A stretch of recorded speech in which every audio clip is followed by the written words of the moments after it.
Hello and welcome to our mid-August edition of the Specific Jawns podcast. I am Carl Bacuti back with you as usual. I'm here with Mike Sambuco, who's been on a little bit of a hiatus from our pod, and we are missing our man Pat Barker tonight. Mike, great to see you. It's been a little while. How are things going? I'm looking back at my notes here. It's been almost a month since I've been on a pod with you guys, and it's like missing family. You love Sleepwalking. catching up with you guys, but it's nothing like talking Phils. I hear you. That's all right. The Phils sleepwalk through a month or two at a time, so don't worry. It happens to the best of us. Just quick reminder to everybody, thanks again for tuning in to our podcast. We are available on Spotify, YouTube, Apple Music, whatever platform you prefer. If you could just always hit that like, share, subscribe combo, we always appreciate that as we enjoy our run here as your elite source of Phillies baseball commentary. Let's, Mike, we'll start. I'll do a little recap of the last week. I was with Pat last Tuesday when we were in the middle of a miserable 2-0 shutout at the hands of the St. Louis Cardinals. Been a decent week since then, though. We did lose another one after that to the Cardinals. Unfortunate outing from Zach Wheeler. We might get to that a little bit, what concerns we might have. He is pitching as we speak. Actually, I think his night just ended here in Philly against the Marlins. 7-1 loss last Wednesday, but then things really picked up. The romance of baseball was in high gear when the Phillies went to the Field of Dreams game on Thursday in Davenport or Dyersville, Iowa. Out in that cornfield, every Hall of Famer you can think of was pretty much there coming out of the corn, along with the Phils and Twins in their throwback jerseys. Just a great baseball night for everybody, whether you're a Phils fan, Twins fan, or not. And it was a great outing by Aaron Nola, of all people. I'll freely admit that when I looked ahead at the schedule and saw that we had our big national televised moment in the Field of Dreams game and saw that Aaron Nola was going to be our starting pitcher, I groaned. I was lamenting for anyone who spent upwards of $1,000 for their seat to see him pitch, but he proved all of us wrong, definitely proved me wrong. Hell of an outing, 2 Schwarbombs, including a leadoff Schwarbomb. I mean, it just doesn't get any better as a Phils fan watching that. Moving on, we had an off day on Friday, so the Phils could make their way from Iowa back to Minneapolis to finish their 3-game stand with the Twins. I will discuss a little later how I was in Minneapolis this past weekend. Had a great time, got to see Target Field for the first time. Great town, great baseball town, and just a great weekend to see baseball in mid-August in Minnesota. But in that series, we continued to just go on a little mini tear here. Saturday night, a 9-1 walloping of the Twins. Alec Bohm, who was our primary target last week in our podcast, Pat and I lambasted the man, basically were ready to ride him out of town on a rail. We might still be. We kind of put the nail in the coffin on his tenure as a Philly, titled the podcast as such, and he turned right around and shut us up, at least for the past week. Again, 5 for 5 and a 9-1 win, backing up Jesus Luzardo with another gem. Sunday, I was at that game, day game at Target Field. Andrew Painter coming out on the bump, got roughed up right away. A grand slam, just got thumped by Cody Clemens. It was just one of those games where you just feel like all our chickens coming to roost. We released Cody Clemens a couple years ago because we had too many left-handers, we thought. You look at this team now, how ironic. And he's hitting cleanup for the Twins and having a hell of a year. But the Phillies fought back in that game. It was a delight to be there and just watch that crowd go from, just thinking it was over after one inning to us chipping away, playing solid baseball, really all around. Andrew Painter settled in, gave us a couple more pretty clean innings, 5 total. And we come back, nice little RBI double by Brian De La Cruz puts us ahead. We win that game 7-5. Great pick-me-up win for the Phils. And then that kind of continued last night, Monday night, against the Marlins, starting another homestand. Phillies spread a double-digit hits. No home runs. Really played some exciting offensive baseball, moving the ball, moving runners. Um, got a little bit of help from the umpire on a what should have been a bases clearing, bases loaded double. It was ruled a foul ball on the field, overturned, but the circumstances of the play did not allow them to give the Marlins all 3 runs. They made it second and third, and we got out of that inning enough to hold on for the 6-5 win. So, pretty good week. Like I just said, been a pretty good August, honestly. We are 11-5 in August. We stumbled out of the gate against good teams after the All-Star break. Mike, my first question to you. Yes, we are, looking pretty good in August. Are we just beating up bad teams again? Is this fool's gold? We've fallen for this before. What are you thinking? Are we back? It feels like we're back. It's us getting excited about some good baseball that we're seeing because while yes, it has been largely against the Nationals where we took 3 out of 4 and the Twins where we swept in our first series sweep since June, I'll add. It feels like the offense is clicking, and I'm tempering my excitement just a little bit because of who we played and who we beat up against. But it's hard not to look at the full scale of the post All-Star game and post trade deadline stats and not get a little bit excited. You start thinking about or start looking at the stats of guys like Bohm, Stott, Harper since the All-Star break and since the Arias acquisition, and it paints a pretty exciting story offensively. You look at Bohm and obviously what a series in Minnesota he had. I've always said he's fit for the Midwest. Just send him to Kansas City, St. Louis. Minnesota's not too far from there. He is a child of the corn, so it makes sense.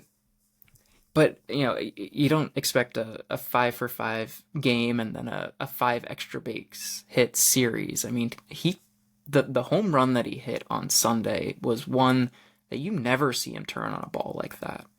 And that was the 3-run home run that really got us back into that game. Normally that Sunday when you get down 5-0 like that, it's a rollover and let's just get back on the plane home. Starting to feel like a getaway game. That's exactly right. And that was how it felt there, I got to say. And it really did. Painter, I'll get into Painter a bit more but later, but the first inning was kind of like an up and down season that he's had. It had some highs where he had some great movement on his pitches. Like I texted you this in the moment, but like the double play that he induced in the first inning, that was a nasty pitch.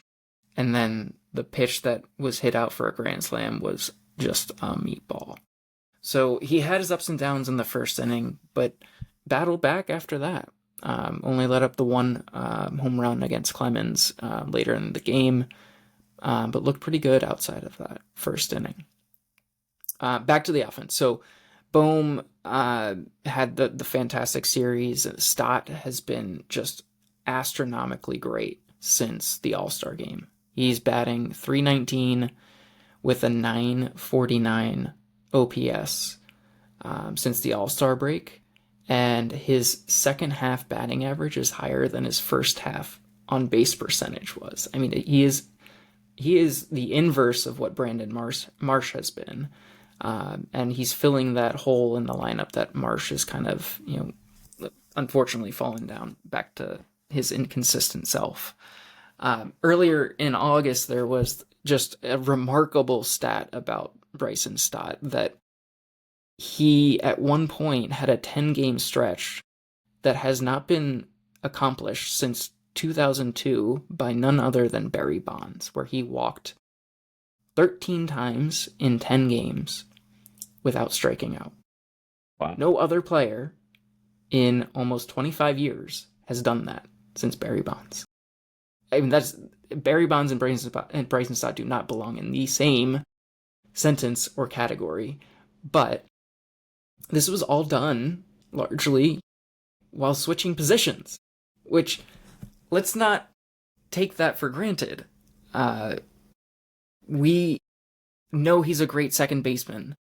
We didn't know what he was going to look like at third base, and he's looked pretty darn good. I mean, he's made some great plays. I think the first or second game, like he was like, he should have probably got to a ball that he, didn't get to. But ever since then, he's turned into a fantastic third baseman already. He's made some great barehanded plays. He's turned some good double plays, making it look seamless. Um, and speaking of Arias, we haven't seen the best of him just yet. Uh, we he's actually performed worse with us than any other stint with any other team that he's been in. But it's only been a couple weeks. But it's really impacted the rest of the lineup. It's put less pressure on guys like Stott and Bohm. It's gotten them in a position in the lineup where they're more comfortable and where they really should be, or at least closer to where they should be. Most importantly, it's gotten Harper more protection. And since the trade, his on-base percentage is .532. He's getting on base more than half of the time he gets up to bat. And He has the climbing highest tonight walk as we rate. speak. Yeah, his walks have been the most remarkable part, I would say, and Yeah, it has to be a function of protection. I mean, you swap out Alec Bohm or Adolis Garcia or whoever we've had behind him in this. He seems to be locked into the three hole in everybody's mind on this team. I don't always agree with that, but that's another story. But yeah, his ability to just work counts has just gone up exponentially, and it's been kind of a vindicating thing for a lot of Harper defenders over the years, in that he's had always a historically high, often leading the league in first pitch swings and misses.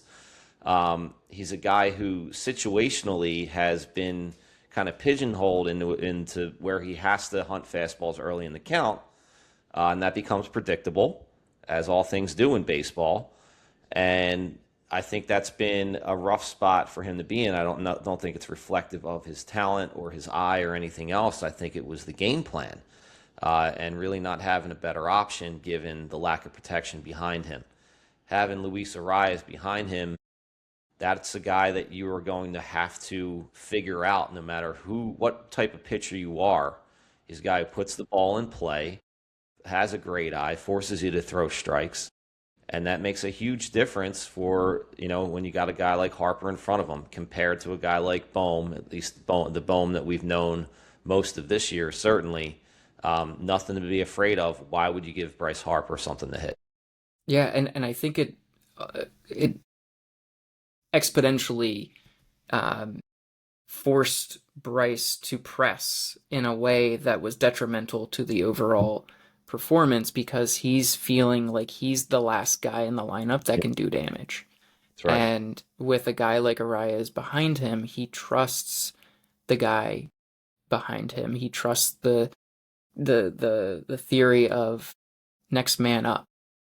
And I think that that draws out the starting pitcher, makes him go deeper into games. When you're drawing more walks, you're getting more men on the base paths, and just extending the inning.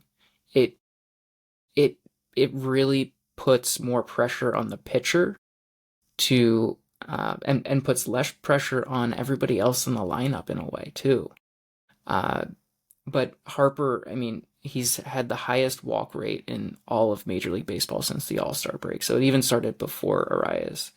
But his approach has been drastically different. And I think you kind of see the writing on the wall of, like, this is what we've been saying for how many years. We need more middle of the order protection for Harper and Schwarber and Turner to an extent.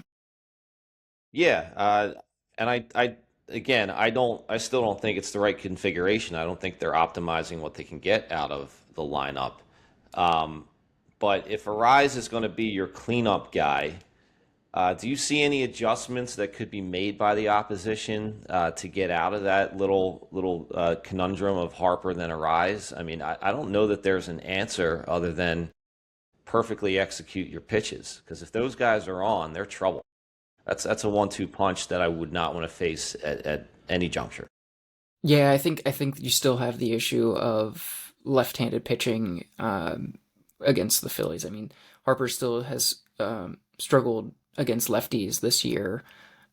Stott has been our best hitter against lefties this year, I believe, which is obviously interesting because Stott is a lefty himself, but bats more in like that sixth spot. It really comes down to what damage can Turner do ahead of that, and then what damage can Bohm do on the other side. Because you kind of know what you're going to get with Arias. You're going to get a decent at bat, and you're going to get a guy that puts the ball in play. But uh, if Harper's spitting on the balls out of the zone because he's one of the guys that gets the most pitches outside the zone because he historically hasn't had that protection behind him. If he's getting those pitches in the zone or he's drawing walks, that puts Arias in a spot to drive somebody in. Yeah, agreed. Uh, One other thing, just to point out, just the way the baseball season can go. You can believe one thing, and the exact opposite can prove you wrong for a month at a time. Um, the daycare, that we've talked about the daycare since 2022. That's Bohm, Stott, and Marsh. And I would say the first half of the season, a lot of people were of the strong opinion that only one guy has come out of that crop that is serviceable and that will be willing to continue in the long term. That was Brandon Marsh. I mean, he had a hell of a first half, start at the All-Star game, but his average has dropped 60 points since, I believe, the middle of June. He's down to 270, I believe. Looking a little out of sorts at the plate. Doesn't look like he has his balanced swing that I was actually believing was his true self that we were going to see for the long haul. That has disappeared.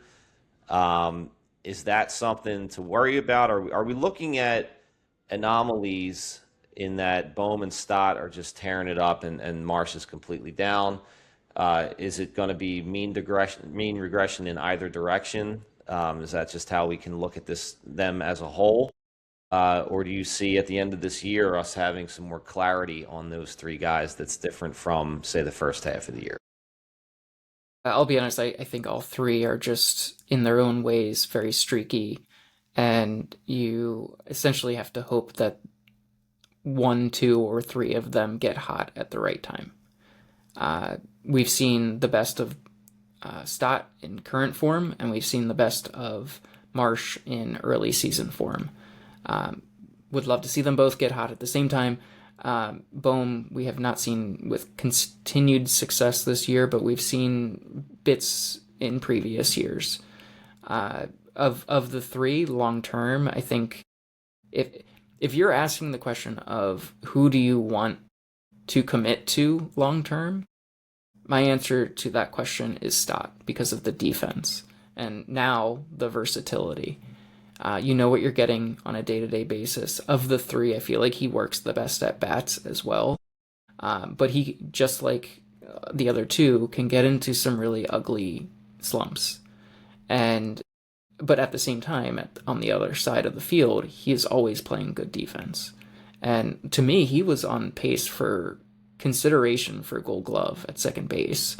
Unfortunately, I don't think he'll get to that point at this point because of the positional change, but it's the type of player that I see as a better long-term commitment if I was forced to pick one of the three.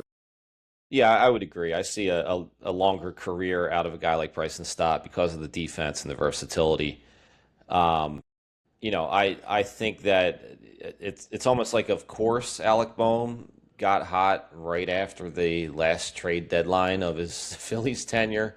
I would have loved for him to show this type of value, any time before August 2nd. I think we could have actually made this team better at that point. But if it's just a better Alec Bohm from here on out for the rest of this season, let's go. I'll take it. I'll take all that I can get. Don't need to see him back in future seasons, though. I think that has run its course. March. especially if there's a long term opportunity at first base. I don't think Harper's going to be your long term right fielder, but I do think that Bohm's days are limited. And I do not even think that first base is his best position. I actually think he's a better third baseman than first baseman. I would agree with that wholeheartedly. Um, which actually leads me to my next question. How are you feeling about Bryce Harper in right field? I don't think you've been on the pod since that happened, and you always seem to have good insights on Bryce Harper in general. So I'd like to hear your thoughts on that. I've been clamoring for the move for a while, long before this season even started. I just think the flexibility of him being able to play the outfield opens up a opportunity for a big bat at first base where we it's much harder to find a corner outfield big bat than a first base big bat. And that's what our lineup has really been missing, as I was talking about earlier. Like we've needed that Harper protection in the four slot for a couple seasons now, and we haven't had that. And Harper going to the outfield has given us at least a place to find somebody. Now, currently, we're choosing Alec Bohm, and one series does not make a vindication, but I'll believe a long-term success for Bohm when I see it. But I think him being utilized as an outfielder, even as a passable defensive outfielder, is a better team building strategy than being a good to average first baseman. Yeah, I understand that perspective. I think it makes sense, at least in a one-off sense, season-wise. My concern about him is the length of his contract and his health going out to the outfield. I feel like the wear and tear is significantly more with him in right field than it would be with him at first base. But it's hard to argue in terms of roster building that committing to that earlier would have us in a much better place than we are right now. I mean, we've done a lot of these, a ton of changes that could have been done in the off season, and with steps that would have built this roster to be deeper and just better overall. I mean, I think back to, and Harper has done this so many times about so many big stars that are available in the free agent or trade market, but he was very vocal about his willingness to go to right field to sign Pete Alonso this offseason. And you kind of think about the problems that we wouldn't even have had to deal with at this trade deadline if that decision had been made. I know that was going to be a big money contract, but when you think about what we offered Bo Bichette, I think we could have gotten Alonso. And here we Even are 2 years ago when he re-signed with the right. Mets, I mean, That's that was right. the real opportunity because, I mean, his value is a lot lower. At the contract commitment would not have been nearly as significant as 5/155, which is I think what he got Right. And it was a 1 year last year, right, with the Mets. with an opt-out. Yeah. Right. So, yeah, I mean, I think we're always going to look back at the 2026 offseason or 2025 offseason, whatever you want to call it, this past one, um, as the greatest missed opportunity of all to ensure the sustained success of this franchise. I'm not saying we can't have sustained success the rest of this decade, but the probability of that is significantly lower than it could have been, with some pretty, at least in our minds, you, me, and Pat, there were some no-brainer transactions that could have been made that were not. And I think the moves that were made at the trade deadline are an acknowledgement of that, whether Dombo's going to say it or not. They were. Um, but moving forward, I'm worried about Harper this season. He already had some sort of leg ailment that he seemed to indicate had to do with the hard stops in right field that he's not used to making.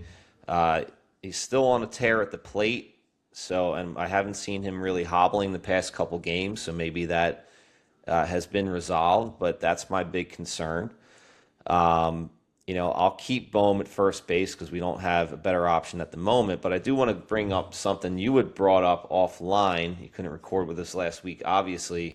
Um, what are your feelings about, these sort of margin players that we are going to rely on, and we have frankly relied on the past few games even, of Brian De La Cruz, Derek Hill, and a guy who's in the minors currently, but came up for a decent cup of coffee earlier this spring when Garcia went down, in Felix Reyes.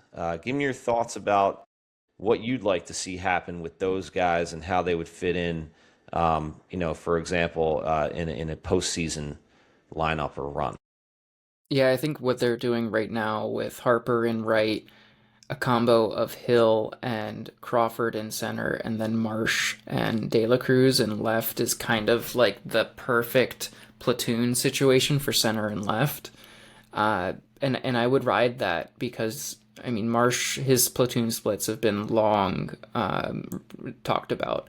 I don't think he's an everyday player, especially in the playoffs when you're facing the Blake Snell Yeah. from the left side of the plate, or Chris Sale from Hmm. the Braves.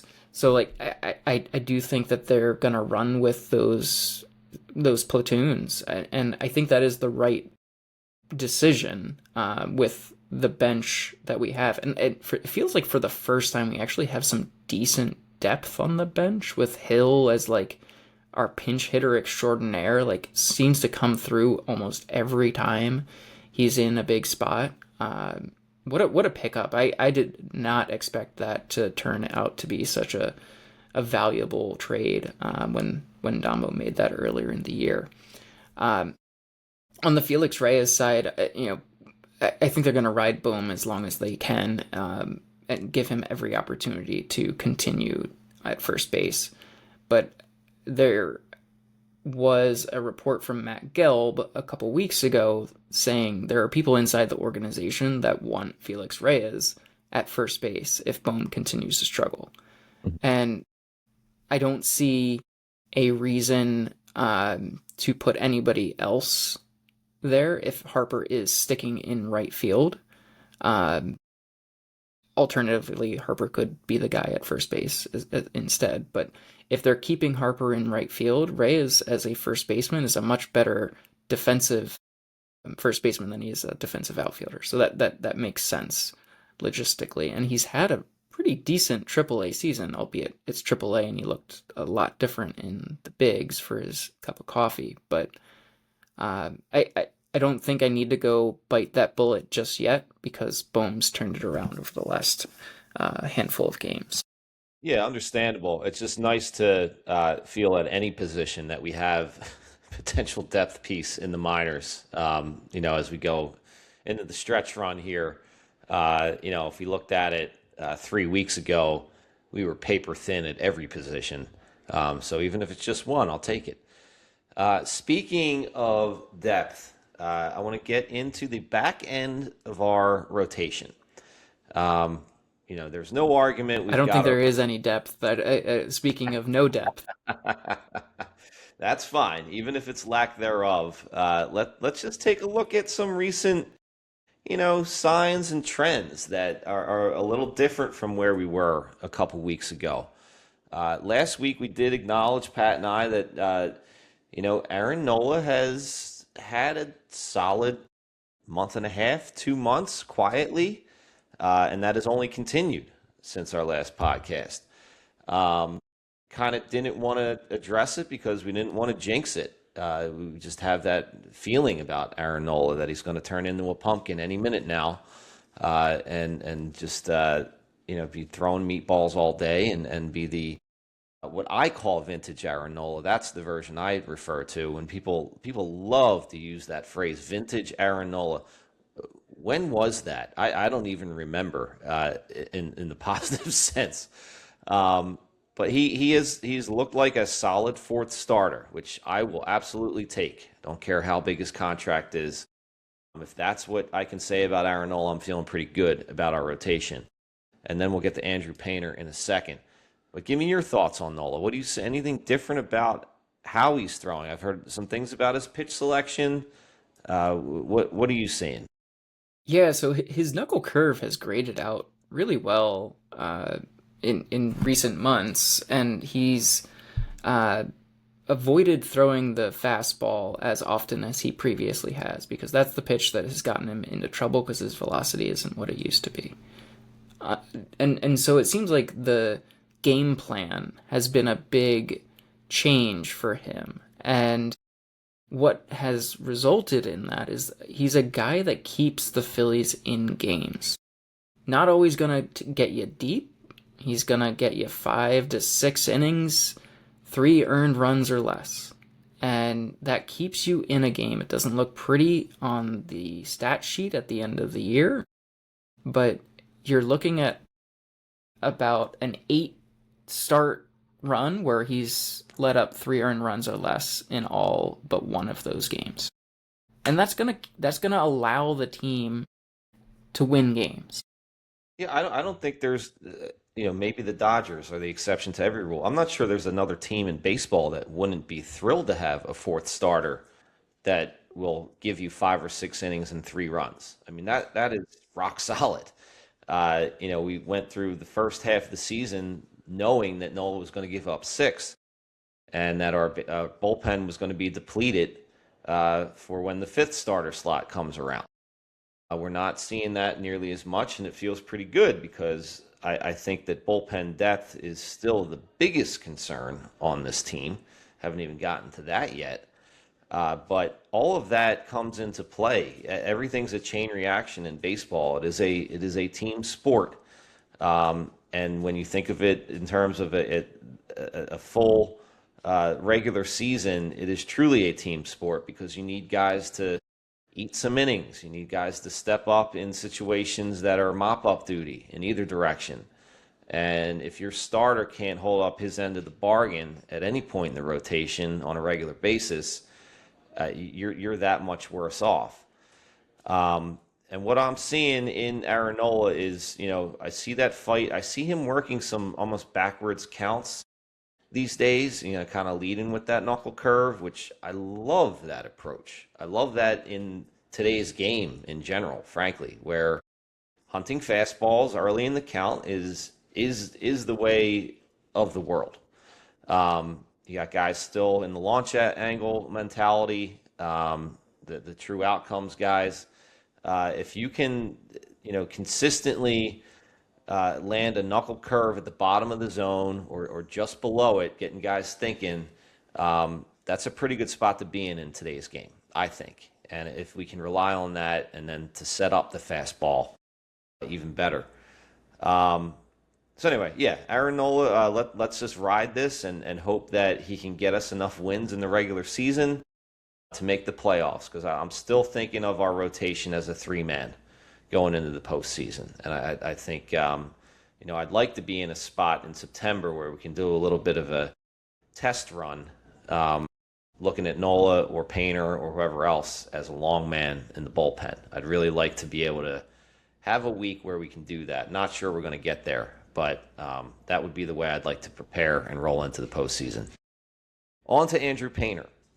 He got his first win since I believe it was March 29th last week. Everyone feeling pretty good about his fastball being back, his location, just his makeup on the mound. Just looked a lot better, and he's fought out of some jams. Like I said on Sunday, he got absolutely rocked in the first inning, but did make some great pitches. Kept his composure. After the grand slam, by the way, he hit another Twin in the face, knocked his helmet clean off. It was looking like Benches the were wheel. worn. Yeah, the benches were worn. That's right, and it looked like the wheels were falling off, and he was that was his way of waving the white flag. But he got out of the inning, and like I said, only gave up one more run over the next four plus, and those are the kinds of things. Even though the stat line doesn't look great, to me, having seen enough rookie pitchers over the years and how they develop, we could really look back at that game even more than we could look back at the one before where, we got his first win in a while. Seeing him, face that kind of early game adversity, suck it up for the team, not burn the bullpen too much in a getaway game, as you said, Yeah. where a lot of teams would roll over, and he led the charge and did not do that. Really, really impressive. I don't want to understate what he was able to do in the context of that game.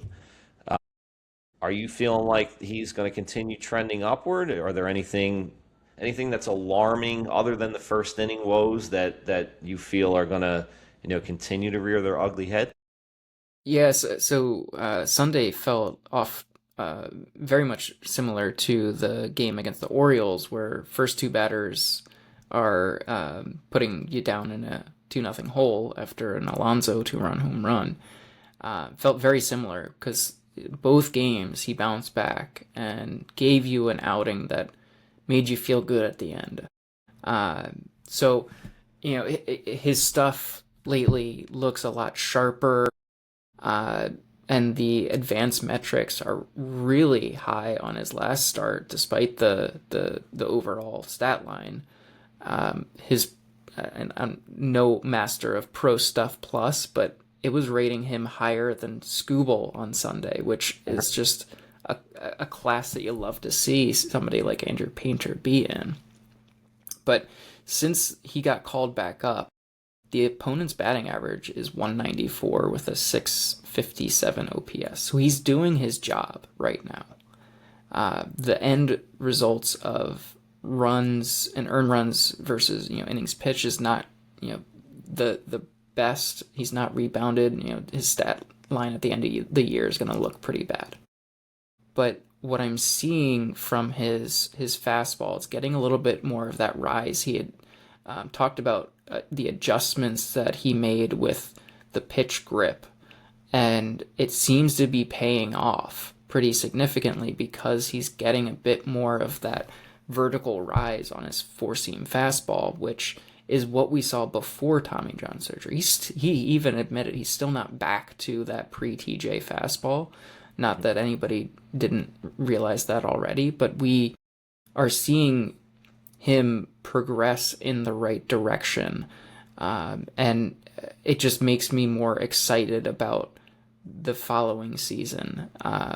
After a full off season where he can recover after a pretty sizable workload this year, and then regain some of that that pre TJ fastball velocity once again.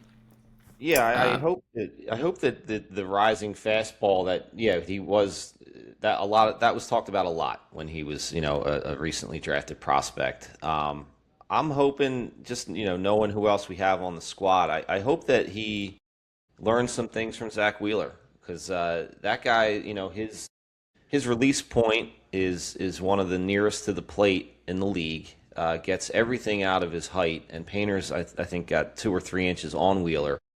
And I am already noticing mechanically, and I did even 2 weeks ago when he was called up. He's not falling off the mound.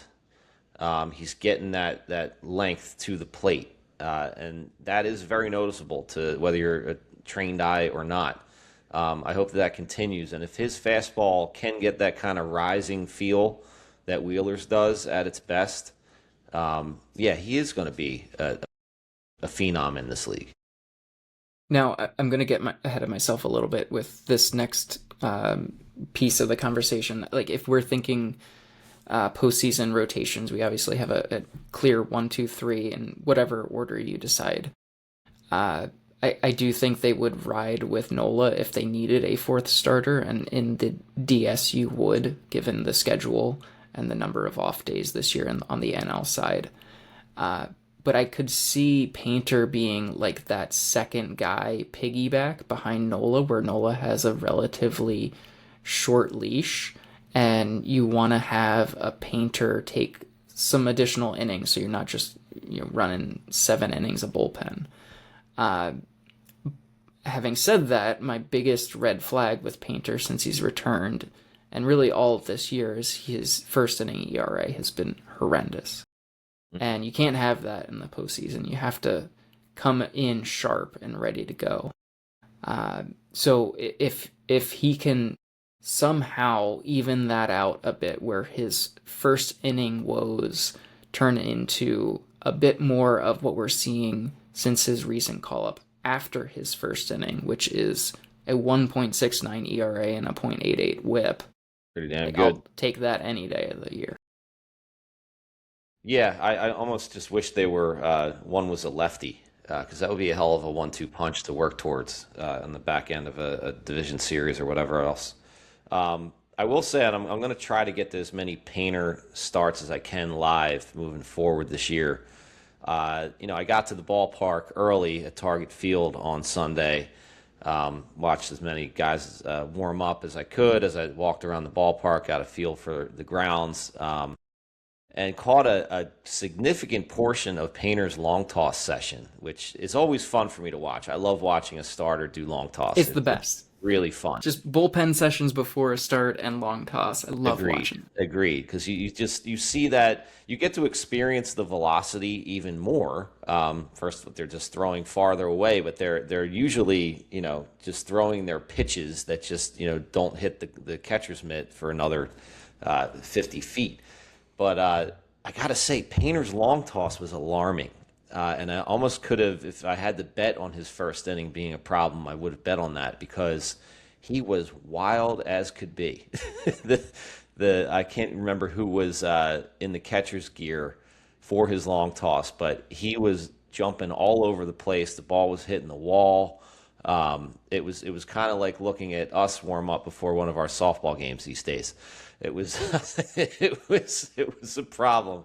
I don't know if that is a symptom. I don't know if that is truly an indicator of how his start's going to go. But I'd like to get to some more of his starts and see if there is a pattern, just to get an idea of what to brace for in a Painter start.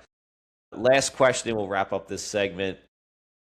From here till the end of the regular season, because the Phillies do need to rack up wins. No matter how you slice it, they've got to shore up a postseason spot. They cannot coast. They can't take their foot off the gas. They got out of the hole that they dug at the very beginning of the second half of the season. They're looking good now, but they're going to have some better teams rolling in.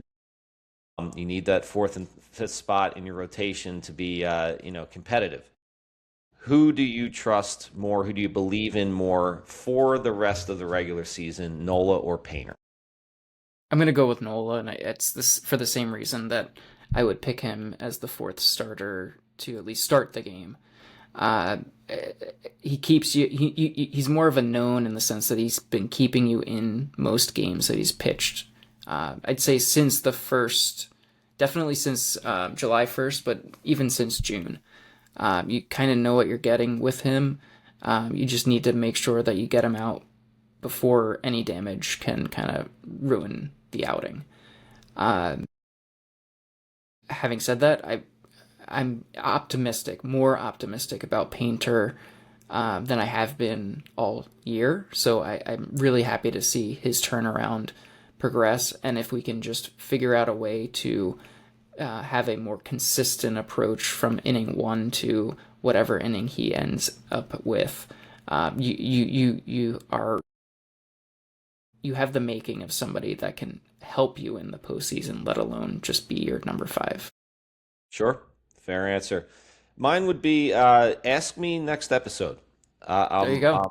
I need one or two more starts out of both of them, probably 2 out of Painter. And then I'll really know who I'd want to ride for the rest of the year between the two of them. But all positive stuff that I don't think we would have expected a couple weeks ago to feel any sort of good vibes about the back end of the rotation. Real quick thing, and I don't want to get too into it. I don't want to jinx anything. He's still our guy. Are you worried at all about Zach Wheeler? Even tonight's start, and again we're sitting 5-4. Looks like the bullpen let the lead get shortened, but even in tonight's start, his pitch count rose early, and his walking guys, and it's been a couple starts now, really a month worth of starts where he's been not vintage Zach Wheeler. got shelled 2 starts in a row, frankly. What do you see going on with him? Are you concerned long term in terms of the rest of the season? And anything in particular as to why he's had some recent struggle? No, I'm honestly I'm unsure of the why. I think it could just be it could be something related to a dead arm. It could be anything related to the surgery that he had last year.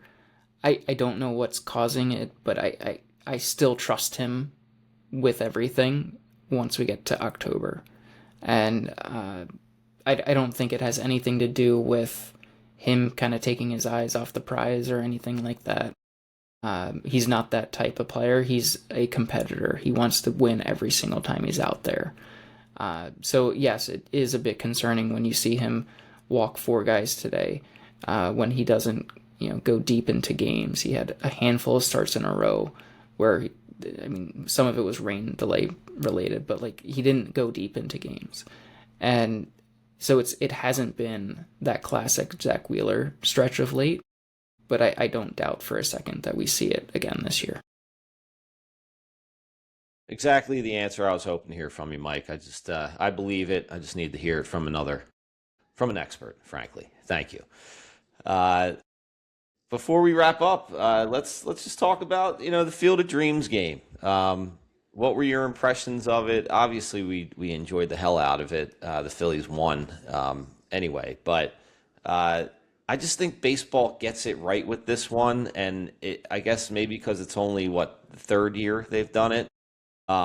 It hasn't had a chance yet to feel passé or just contrived, as some things in baseball can be. They'll run back the same, off field antics that everything feels so authentic and pure and fun and interesting. Give me some of your highlights from watching that game.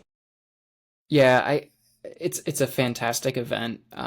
It's in my opinion, it's better than the Little League game that they do, the Little League Classic in Williamsport, just because of the cornfields in Iowa. I mean, it's like it literally is a movie.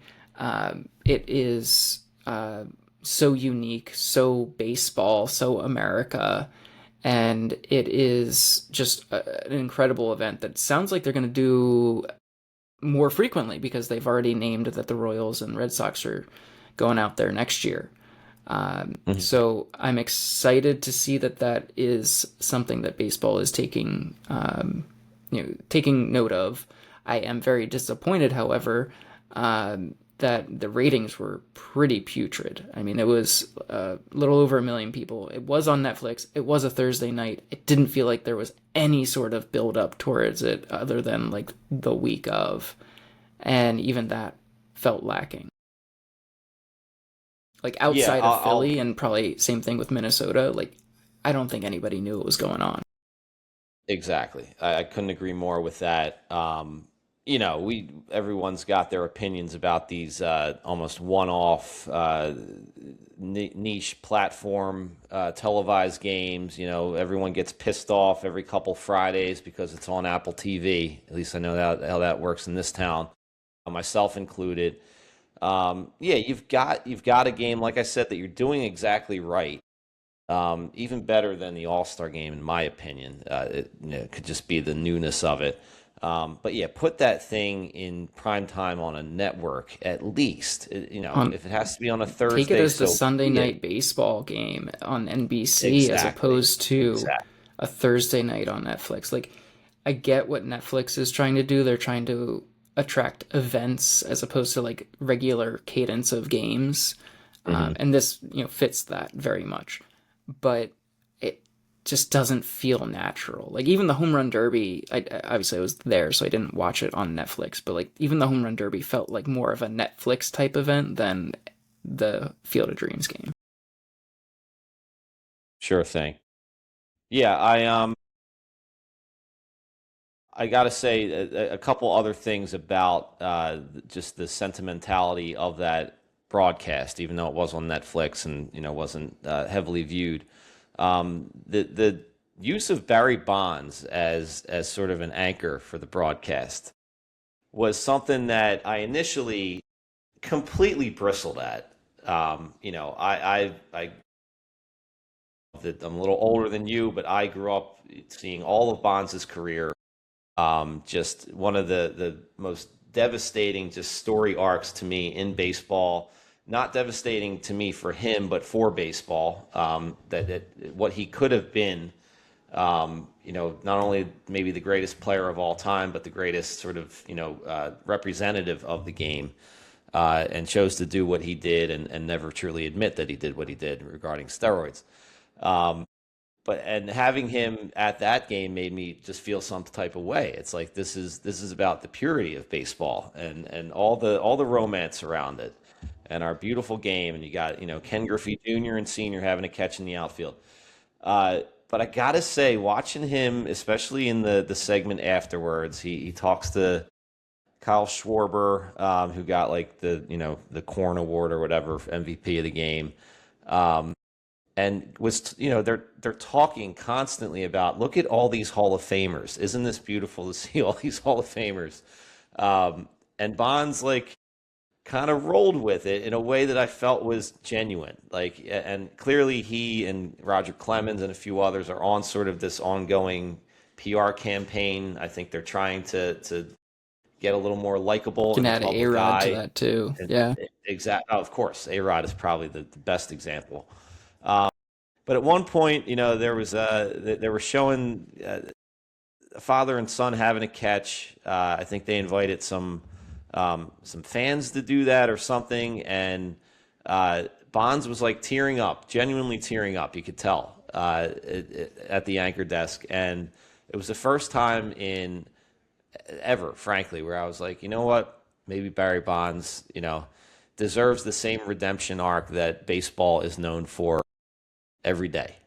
Baseball has always been about second chances and redeeming yourself, and it was the first time I ever got to think that about Barry Bonds in the cornfield game. So I thought that was pretty Yeah. neat. It That is even I could be remarkable broken on that.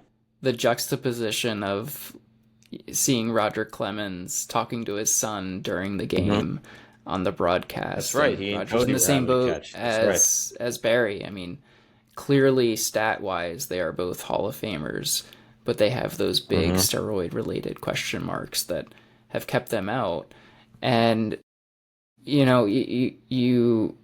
think of all of the background of the Field of Dreams game, and it's not Field of Dreams, the Shoeless Joe Jackson era, Black Sox scandal, and then you Right. also Yep. see the ads on the walls in the outfield for different sports betting companies, and you're like, MLB really wants to have their cake and eat it too. Hmm. And Always bet. you often feel for the guys that probably have done something wrong, uh, but at the same time, we're clearly in a league of their own. No pun intended. Hmm. But it you got to see. I agree with you on the Bonds thing. You got to see a side of him that I don't think anybody really saw when he was a player, and he's like he's a completely different person almost right now. It feels like Hmm. just from one night of watching some commentary from him. Sure thing. But do I think he'll ever get into the Hall of Fame? Unfortunately, I do not. And it really is a shame that the Major League Baseball home run champion, both single season and all time, are not in the Hall of Fame. Yeah, agreed. We can have the Hall of Fame debate, some other time and forever. But yeah, just for one night only, it was just nice to have a glimmer of that. And I'll leave us on one other sentimental baseball note. I was, like I said, at Target Field for the first time, got to experience that whole scene, and not only is a great ballpark, it's tucked into the heart of downtown Minneapolis in a really, I think, tasteful way. It's got great views of the skyline around it. The layout of the park is pretty cool for a cold weather, spot. It doesn't have a huge open air concourse like a lot of ballparks these days do. and honestly, the inside concourses do actually feel like a Target in some sense. They even use the same font marking the sections as they do the aisles of the Target. But they have one feature that just had me tearing up. I'm glad no one caught me doing so, but they've got a live organist there. Not many ballparks have that these days. Her name is Sue Nelson. She's 81 years old. She's got this great spot at the press level that you can go up to and just be next to her. I mean, I'm talking like you could easily just reach out and shake her hand. She's playing the organ. She's kind of vamping at any given moment. I happened to get up there from my seat right as it was actually Cody Clemens who had a little bit of an injury scare in left field.